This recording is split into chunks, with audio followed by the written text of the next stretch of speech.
this video, I am going to analyze the questions that got asked in the AIPGD 2024 exam. Because if you are preparing for AIPGD 2025, you need to have a very thorough knowledge how many questions got asked from which subject, what topics got picked in the question paper. Basically, you need to know what are the topics, what are the chapters that examiners are picking questions from, so that you can have a study plan for your AIPGD 2025 preparation. For example, in AIPGD 2024 paper, I saw that most of the questions got in FMT, most of the questions got asked from toxicology. So if I were to prepare for AIPGD 2025, I would put a lot of focus on toxicology, because I know that this is the chapter, this is the portion from where examiners are picking questions in FMT. So I would put more focus on toxicology portion. Okay.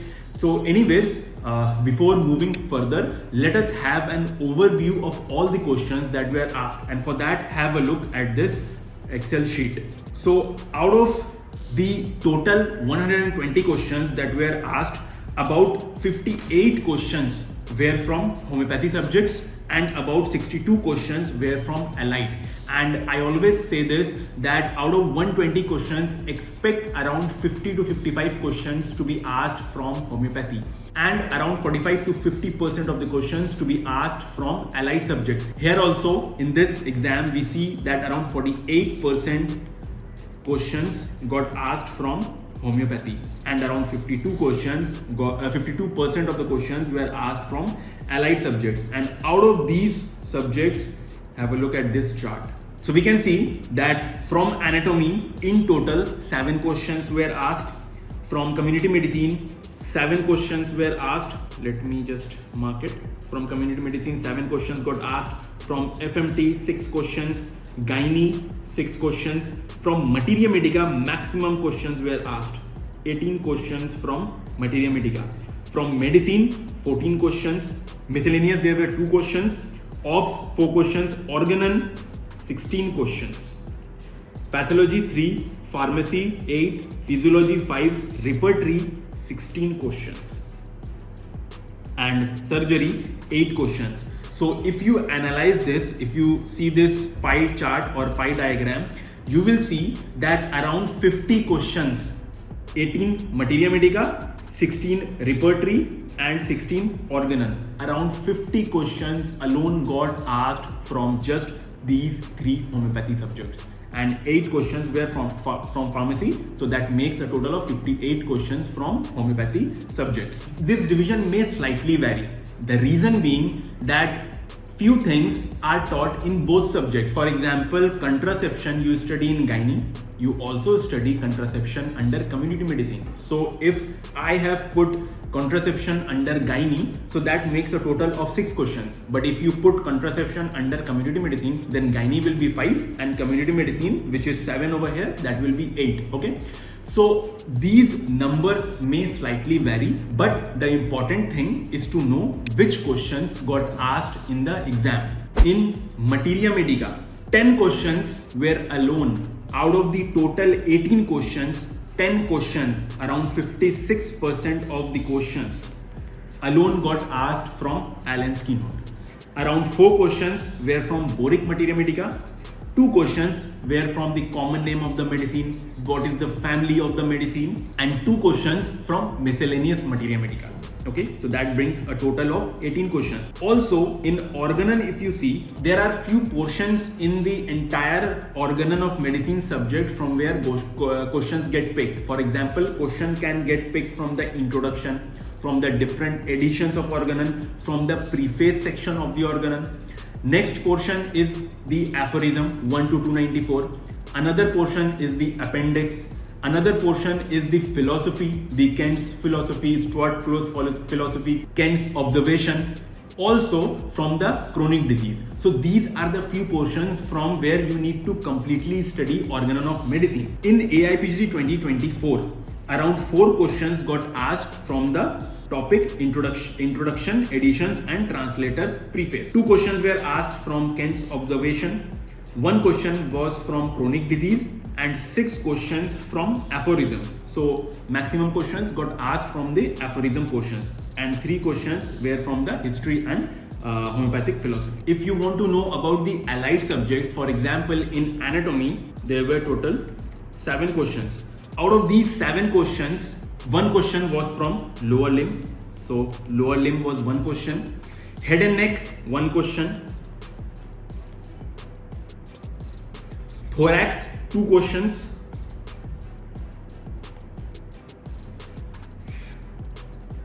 One question from general anatomy and 2 questions from upper limb. So that brings a total of 7 questions. In physiology, there were 5 questions. Out of these 5 questions, 1 question was from respiratory system, 1 question was from excretory system, 1 from nervous. General physiology, 1 question, and 1 question was from the olfactory topic, olfactory system.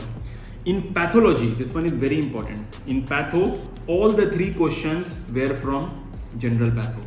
Okay, so I always emphasize that in pathology, the most important portion, the most important topic from where examiners pick questions in pathology is general pathology. Okay, so if you have to study the least from pathology, study general pathology. Okay, so you see why analyzing the previous AIPGT paper is so important, so that you know okay, examiners what topics are the favorites of the examiners. Okay, in medicine, there were questions from skin, 2 questions. There were questions from nervous system, endocrine system, musculoskeletal system. There were 4 questions from musculoskeletal system. Also, there were 2 questions from GIT. In FMT, like I said, out of the total 6 questions, 5 questions were from toxicology.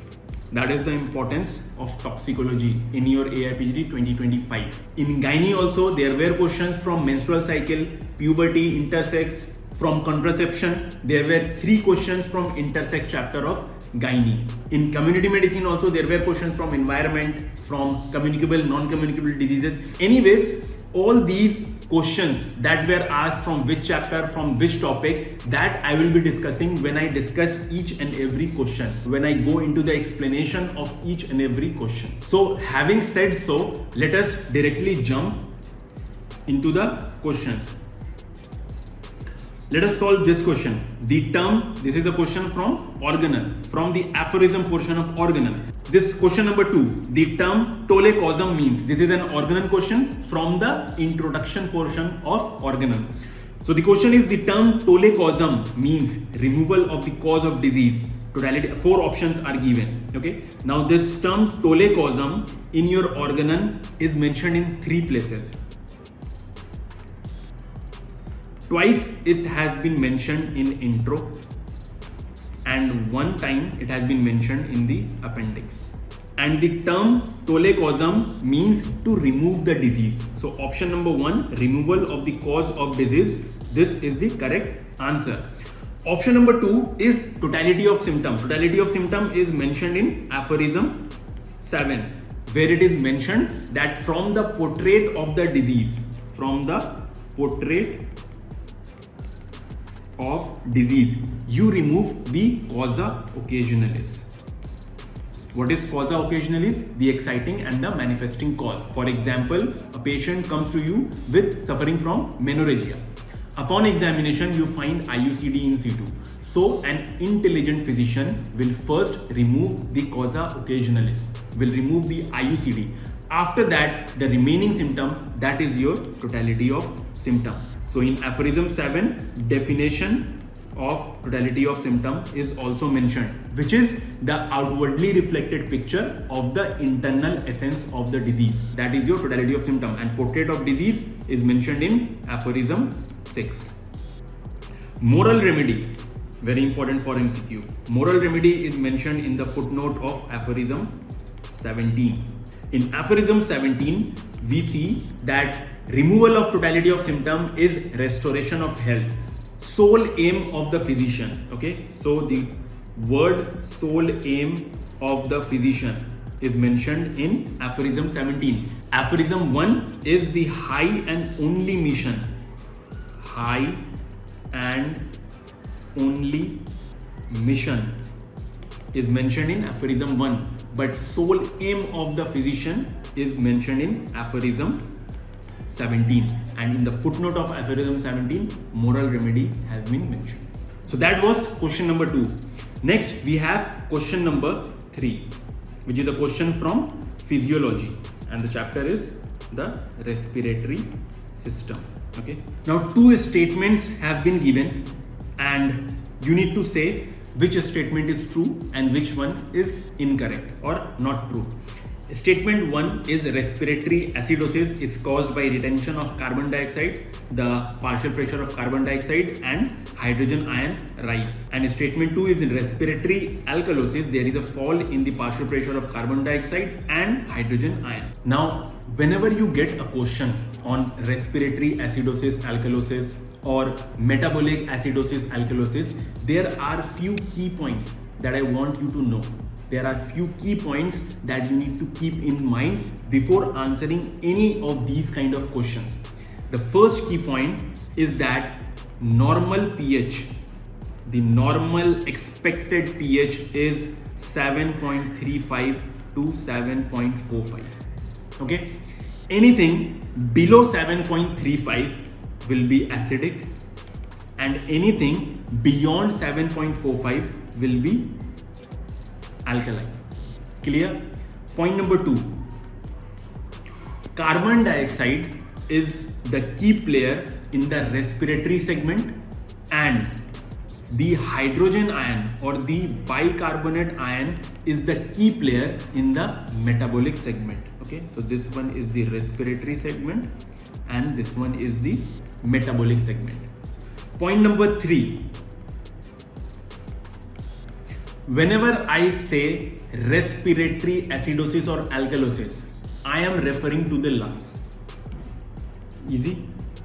Whenever I say respiratory acidosis alkalosis, I am referring to the lungs. And whenever I say metabolic acidosis or alkalosis, I am referring to the kidneys or the whole metabolic system. Okay,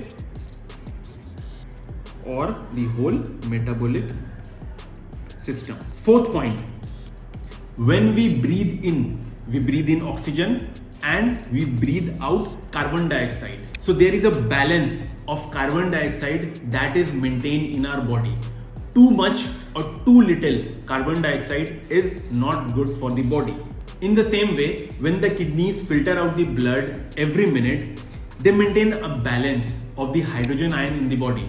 Too much or too little hydrogen ion or the bicarbonate ion is also not good for the body. And lastly, bicarbonate ion is a base. Now, if these key points are absolutely clear to you, let us come to our question. First one, respiratory acidosis or alkalosis.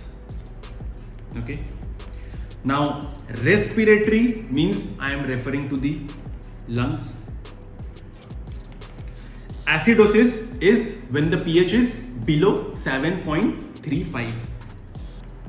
Easy.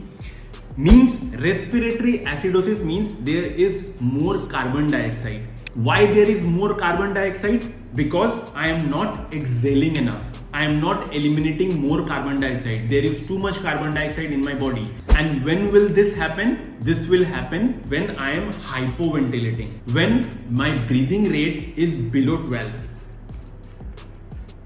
or respiratory rate is below 12. That is your respiratory acidosis. Similarly, in case of respiratory alkalosis, the pH is more than 7.45. That means I am eliminating more carbon dioxide than what is required. When will this happen? This will happen when I am hyperventilating. In case when the respiratory rate is more than 20. So the respiratory rate is more than 20. So that is your respiratory acidosis alkalosis. Clear? Now coming to metabolic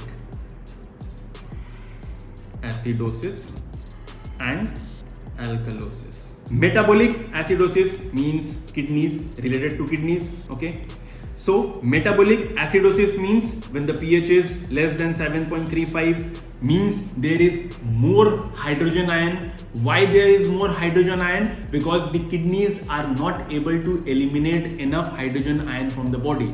In cases where the kidneys are malfunctioning, not functioning properly, that is your metabolic acidosis. Similarly, metabolic alkalosis means the kidneys are eliminating more and more hydrogen ions from the body. That happens when the pH is more than 7.45. This also happens in cases of diarrhea, in cases of vomiting, where more and more hydrogen ions get eliminated from the body fluids. Have a look at this chart, this table. This is basically whatever we have studied in the past few minutes. And based on this, you will easily be able to solve this question about respiratory acidosis and respiratory alkalosis. So statement 1 is respiratory acidosis is caused by retention of carbon dioxide, true. Carbon dioxide and H1, H plus will rise, true. So statement 1 is true. In respiratory alkalosis, there is fall in the partial pressure of carbon dioxide, which is true, and there is fall in the hydrogen ion also. So both statement 1 and statement 2 are correct. Let us move on to question number 5. Yeah, this is a question from Materia Medica. Which among the following medicines does not belong to Compositae family? Okay, so let us have a few understanding of the medicines that belongs to this Compositae family. For example, we have Calendula, we have Chamomilla, we have Senna, we have Eupatorium, and all the Eupatorium groups, the Eupatorium perfoliatum, aromaticum and purpureum. Then Millefolium, Taraxacum, Abrotenum, Arnica montana, also Bellispur, Echinacea, Carduus, and other medicines also. So these are few medicines that belong to this Compositae family. So in the options, Arnica montana, yes, it belongs to Compositae family. Bellispur, yes. Millefolium, yes. Ledum pal does not belong to Compositae family. It belongs to Ericaceae family.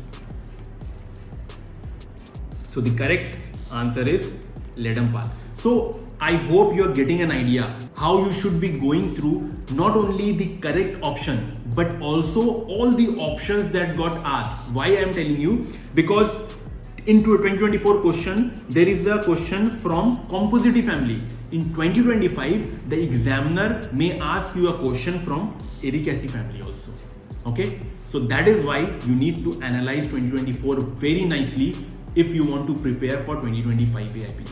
Next, let us solve question number 16. And this question is from General Pathology. So this is a question from phagocytosis. Basically you need to know the stages of phagocytosis and you need to arrange those stages in the order of their occurrence. Before answering this question, before going into the options, have a look at this diagram. This is basically a diagrammatic representation of the process of phagocytosis. So first there is attachment of phagocyte to the pathogen, which is stage 1. Then there will be ingestion of the pathogen. There will be formation of phagosome. Then the lysosomes will come in and they will form the phagolysosome, which is stage 4. Then after that, there will be destruction of the pathogen and formation of the residual body, and ultimately there will be elimination of the waste materials. Now, if you have understood this, let us go back to our question. So formation A, B, C, D, E, 5 options are given. So the first option, the first correct order will be chemotactic attraction of the phagocyte. So first there will be attraction of the phagocyte. So this one will be stage 1. Next, there will be adherence of the phagocyte to the microbe. So this will be stage 2. Next, there will be ingestion. The pathogen will be ingested. Next, there will be formation of phagolysosome. First, before phagolysosome, there is formation of phagosome, but that stage is not mentioned over here. So the next stage is formation of phagolysosome, which is stage 4, and lastly there will be destruction. Okay, so this is the correct sequence of phagocytosis. So you see, this is how you need to solve each and every questions of this paper. Entire 120 questions you need to analyze in this way. Now, if you start analyzing this paper, it will take weeks, if not months of your time. And right now, if you are preparing for AIPGD 2025, each and every time is very, very crucial. So you need not waste your time in doing this, in solving this, in analyzing this, because this part I have already done. In the past 2 months, ever since NTA released this paper and the answer key, I was constantly solving, I was constantly studying, referencing the questions that got asked in this paper, and I made a 4.5 hours long video. So this part has already been done by me. And you can watch this entire 4.5 hours long video on the website ptba.in. You will get the link of the website in the description of the video. And the first 100 students will also get a 25% discount, since this channel has recently reached 25,000 subscribers. So for as an appreciation of your support, the first 100 students will get a 25% discount on this course. The discount coupon will be mentioned somewhere in the video. So thank you for watching. I hope you liked the video, and I'll see you in the next video.